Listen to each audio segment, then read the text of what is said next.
going on, everybody? Chris here from Project Option, and in this options trading strategies video, we're going to talk about the bearish strategy of buying put options. So let's go ahead and get right into the strategy characteristics of buying put options. So buying a put option is also known as a long put position, and this is a bearish strategy that benefits from a decrease in the stock price or an increase in implied volatility. Now, compared to shorting shares of stock, a long put has similar profit potential but significantly less loss potential. And that's because when you short shares of stock, you have unlimited loss to the upside, but when you buy any option, the worst case scenario is that that option expires worthless, and in which case you have limited loss potential. So the maximum profit potential of a long put strategy is the put's strike price minus the premium you pay times 100. Now the maximum loss potential, as we just talked about, is the premium paid times 100. So you have limited loss potential. Now the break-even price at expiration is the put's strike price minus the premium you pay. So to make any money or just break even on the strategy, you need the stock price to reach the put strike price minus the amount that you paid for the put. Now, because of this, the estimated probability of profit for a long put strategy is less than 50%. And that's because you're going to need the stock price to decrease by a certain amount just to break even, and that's going to give you a lower probability of profit. Now, the resulting position after expiration depends on if the long put is in the money or out of the money. If the long put is in the money at expiration and you hold it through expiration, the resulting position will be negative 100 shares per contract. So that's a short stock position of 100 shares per contract, and you'll be selling those shares at the put's strike price. Now, in regard to assignment risk, the long put strategy has no assignment risk since you own the option and there are no short option components to the strategy.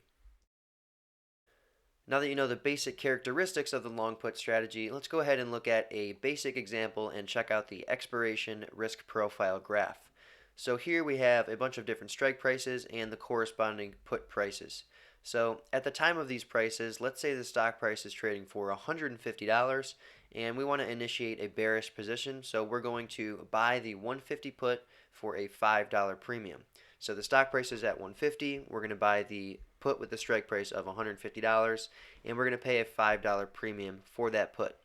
So let's go ahead and see what the expiration risk profile graph looks like for this position.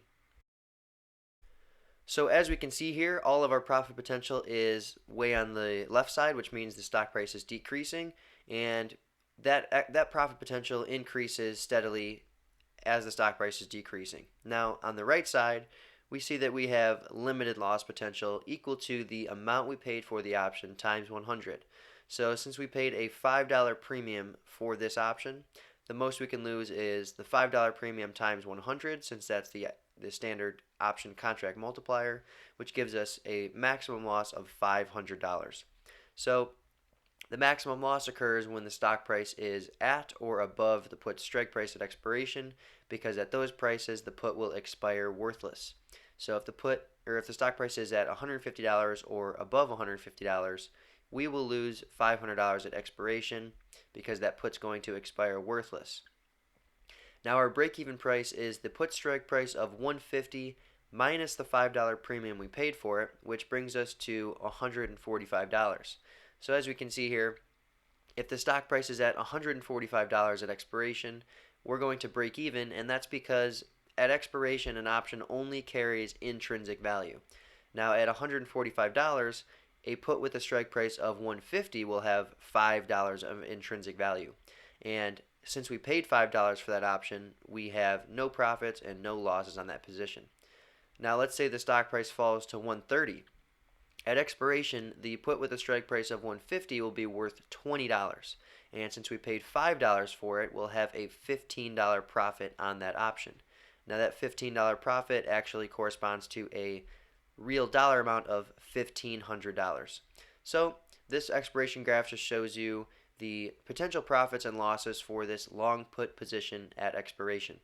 So now let's go ahead and take a look at the option Greek exposures of the long put position to help you understand how the long put position can profit before expiration. So let's take a look at the long puts Greek exposures to help explain the strategy. So as we just discussed, a long put is a bearish strategy, and that means its delta is negative. So put prices fall when the stock price rises, which is detrimental to put buyers, and when the stock price falls, put prices increase, which is great for put buyers. So the position delta of a long put position is negative. We want the stock price to decrease. Now the gamma of a long put position is positive. Now that means when the stock price decreases, we're going to subtract gamma from the option's delta. Now since the delta is already negative, if we're subtracting a positive number from a negative number, we're going to get an even more negative number. So all that the combination of the negative delta and positive gamma tells us is that as the stock price decreases, the long puts position delta will grow more towards negative 100, so more towards a short stock position of 100 shares. And as the stock price increases, the position delta will approach 0. So what this means is that you want the stock price to decrease in a very, very quick manner, and you want it to continue to decrease because let's say you start out with a position delta of negative 50. If the stock price decreases by $1, you're expected to profit by $50. However, if the stock price decreases enough and your position delta grows towards negative 100, if the stock price decreases another dollar, you're expected to profit by $100. So, as you can see, the further and further the stock price decreases, the more and more your subsequent profits will be for continuations of that downside move. Now, the theta of a long put position is negative, and that's because the extrinsic value of options decays away as time passes, which leads to decreasing option prices. Now, when you own an option, you do not want the option price to decrease, so negative theta tells you that you're expected to lose money over time when you just own the put option, and you're going to lose money if the stock price does not move because the extrinsic value of that put is going to be withering away. Lastly, a long put position has positive vega. Now, an increase in implied volatility indicates an increase in option prices, which is great for put buyers. Now, a decrease in IV indicates falling option prices, which is harmful to put buyers. So, when you own any option, you are long vega, which means you want option prices to increase because that will benefit your position. So, when we put all of these things together, we learn that a long put position profits when the stock price falls or implied volatility rises enough to offset that negative theta. So time is your real enemy here, and you need a decrease in the stock price or an increase in implied volatility to occur fast enough and with enough magnitude to offset that negative theta.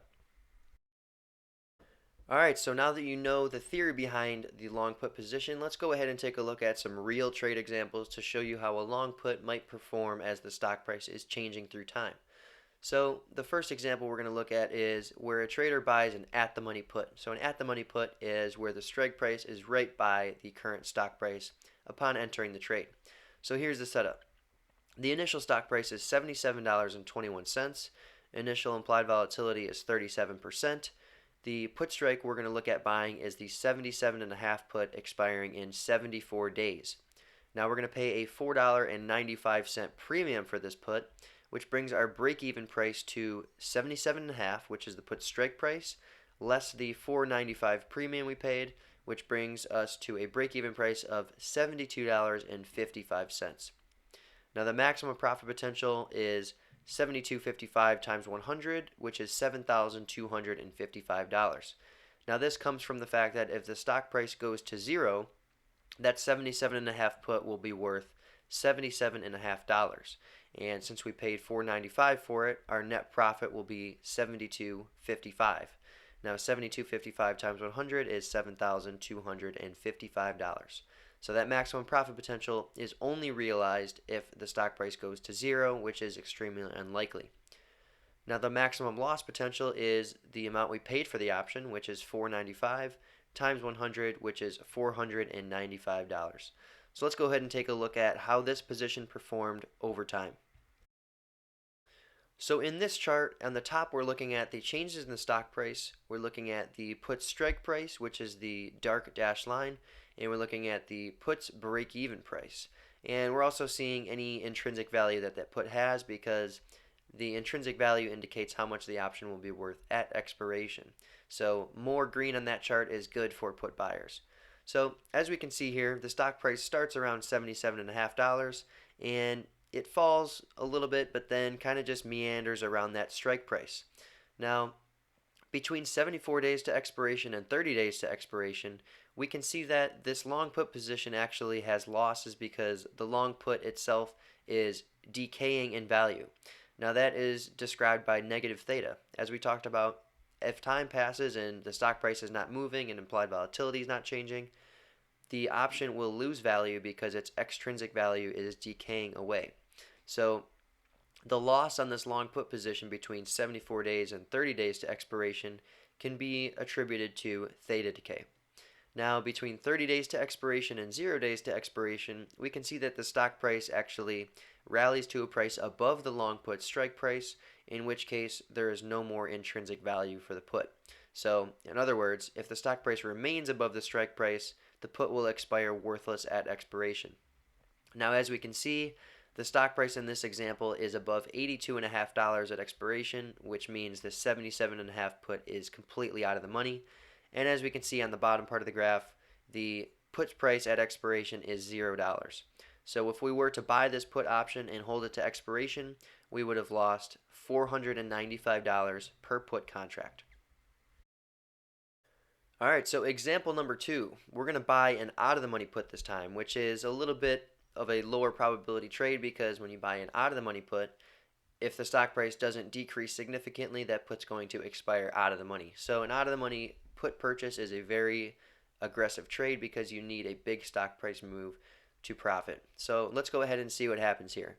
So here's the setup. The initial stock price is 103.40. Initial implied volatility is 26%. The put strike price in expiration is the 98 put expiring in 39 days. And the premium we're going to pay for this put is $1.49, which brings our break-even price to the put strike price of $98 less the premium paid of $149, which comes out to $96.51. So our maximum profit potential is $96.51 times 100, or $9,651 if the stock price goes to 0 in the next 39 days. Now the maximum loss potential is the amount we paid for the option times 100, which in this case is $149. So let's go ahead and see what happens to this put position over time. Alright, so again, in the top part of the graph, we're looking at the changes in the stock price, the put break-even price, the put strike price, and any intrinsic value the put might have. In the bottom part of the graph, we're looking at the initial purchase price of the put, and we're looking at the actual put price through time and any corresponding profits or losses for the put buyer. So in this case, we can see that the stock price starts around 103.40 and actually in the first couple days there drops to around $98. So that's our put strike price. Now while the put didn't have any intrinsic value at that point, we can see that the put's price actually increased from $1.49 to right around $3 as the stock price was decreasing towards the put strike price. So this just shows you that you actually don't have to wait until expiration to realize any profits, as you can always just sell the put in the open market, before it expires. So let's say you bought this put for $1.49 with 39 days to go, and with 31 days to go, you wanted to sell the option for $3. Well, you could sell the option for $3 and you would lock in a profit of $151 per contract. So that would be the $3 you sold it for minus the $149 you paid for it times 100, which gives you $151.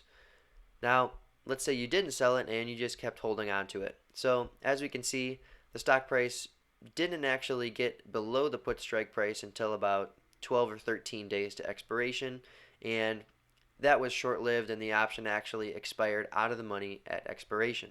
So this example just shows that if you bought this put for $1.49, since the stock price was above the put strike price and break-even price at expiration, this put actually expired worthless and you would have lost the entire premium you paid for it. So let's go ahead and look at another example. Alright, in the final example, we're going to look at buying an in-the-money put. Now here is the setup. So the initial stock price is $254.51 Initial implied volatility is 37%, and we're going to look at buying the 300 put that expires in 63 days. So this is an in-the-money put because the strike price that we're buying is significantly above the stock price. So the put purchase price is $52.70, so we're paying quite a lot for this option, but that's because it is in the money and most of its value is intrinsic. So this brings our break-even price to the put strike price of 300 less the premium paid of 52.70, which comes out to 247.30. Now the maximum profit potential on this trade is 247.30 times 100, which is $24,730, which only happens if the stock price goes to zero in the next 63 days. Now the maximum loss potential is the amount we paid for it times 100, which comes out to $5,270 in this case. So like I said, we're paying for a lot of intrinsic value here, which means we're paying a high premium for the put. So our loss potential is pretty high here, but at the same time, if the stock price remains at its current level, that put's going to be worth around $45 because that's the amount of intrinsic value it has. So if the stock price doesn't move, we're not going to lose the entire $5,200 because this option does have intrinsic value at the time of putting it on. Now let's go ahead and see if that changes. Alright, so in the top part of the graph, we're looking at the changes in the stock price relative to the put's break even, the strike price, and the amount of intrinsic value it has. So as I said before, this put is in the money, which means it starts with intrinsic value, and that explains the expensive premium we paid for it right off the bat. Now on the bottom part of the graph, we're looking at the changes in the put's price through time as the stock price is changing. So what I want you to pay attention to is between 63 and 49 days to expiration, the stock price didn't really decrease that much, or it was actually very flat. And over that same period, the put price did not decrease that much. Now that can be explained by the fact that most of this put's value is intrinsic, which does not decay away as time passes. So one of the benefits of buying an in-the-money put is that you're paying mostly for real value or intrinsic value, which does not decay away as time passes. Now as we can see, the stock price actually decreased from around $250 to around $200, in which case the 300 put rose in value from around $52 to nearly $100.